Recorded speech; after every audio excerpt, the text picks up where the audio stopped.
doctrinal differences when these books become available. That's why a lot of people don't like them, because they reveal stuff. Well, I believe those sons of God in Genesis 6, I think those were the sons of self. They were called sons of God because they were just righteous. And the daughters of men were Cain. That's a doctrine that's being taught out there right now. But you go to the book of Enoch, plainly tell you the sons of God were angels. Now you can't hide behind those sons of self nonsense anymore.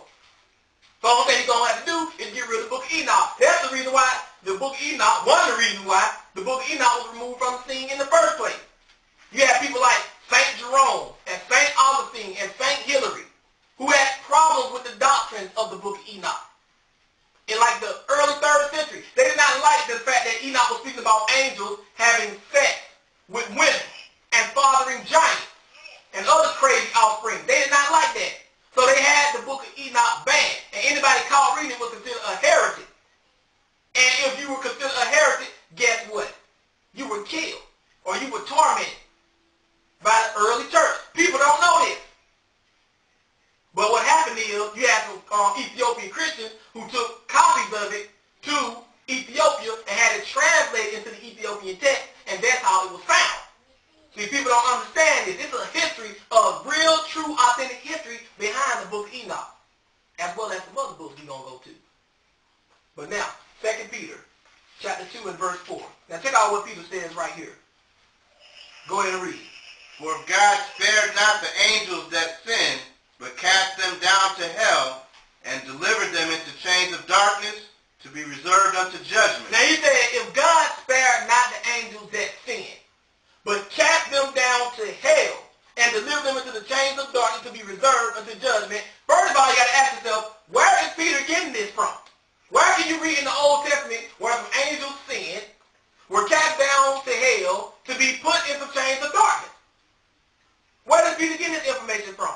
We're going to take a look, but first we're going to look at that word translated hell there. Let's go to 5020 in the Greek section of the Strong's Concordance. Because Enoch speaks of some angels that sinned that God did not spare. They were cast down to hell to be delivered into the chains of darkness into the day of judgment. If you are a serious Bible student, you have to ask yourself, where did Peter get this from? We're going to see where he got it from. But first, what's that word translated hell? Tataru. Tataru, what does it mean? From Tatarus. From Tatarus, it is a verb. Cast down to hell is actually one verb. What's it mean? The deepest abyss of Hades, to incarcerate in eternal torment. It's at the deepest abyss of Hades, and it's from the word Tatarus. Tataru is the word meaning to cast down. To where? To Tatarus. Tatarus is the deepest abyss of Hades. Hades is the Greek equivalent of Sheol, and Sheol was a spiritual prison. A lot of people don't even know that. And Tatarus is the deepest, or Tartarus, some people pronounce it Tartarus. It is the deepest abyss of Hades. In the Hebrew, Toxi Sheol. That's how you pronounce it in the Hebrew. Deepest abyss of Sheol. But now, let's see where you got this word from. We use an actual word, Tatarus. Tataru, to cast down to Tatarus. We're going to go to the book of Enoch again. Enoch chapter 10 and verse 11. First, let's see where Peter got this cast into the chains of darkness into judgment from. Where did he get that from? Enoch chapter 10 and verse 11. Because Peter said that. People don't even ask that question. You see somebody say something in the New Testament, and then you don't see anywhere in the Old Testament where they got it from, but they're stating it like it was information that was already readily available. You got to ask yourself questions like this. A lot of people will try to sway you away from these other books because it tells on them. It reveals their false doctrine. These people got an agenda. Enoch chapter 10 and verse 11. 10 and 11. Go ahead and read.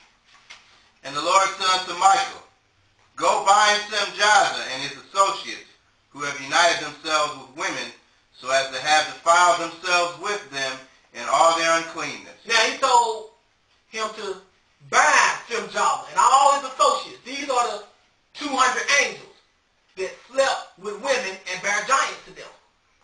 Go ahead. And when their sons have slain one another, Talking about the giants, once the giants have slain one another. Go ahead. And they have seen the destruction of their beloved ones, bind them fast for 70 generations in the valleys of the earth, till the day of their judgment and of their consummation. He said to the day of their what? Their judgment and consummation. What did Peter say in 2 Peter? He said, for if God spared not the angels that sinned, but cast them down to hell, to Taurus, and delivered them to chains of darkness to be reserved unto judgment. He was getting this from Enoch. He knew this because they were reading the book of Enoch. The apostles used and believed the book of Enoch. We just got two of them, Jude and Peter. But finish it up in Enoch. Till the judgment that is forever and ever is consummated. Same thing. Till the judgment forever and ever is consummated.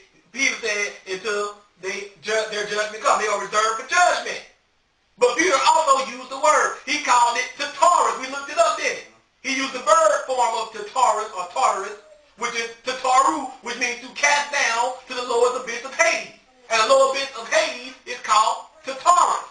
But now let's see where he got that word from. Still in the book of Enoch, we go to chapter 20 and pick it up in verse 1.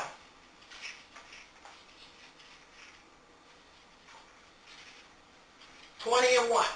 Peter actually used the word, and in some modern day translations it has it there. Taurus. I've read them. It says Taurus. But you as a Christian who have been reading the New Testament your whole life have never ever wondered what in the world was Peter talking about? I can't read that in the Old Testament. He was quoting Enoch. Enoch chapter 20 and verse 1. Go ahead.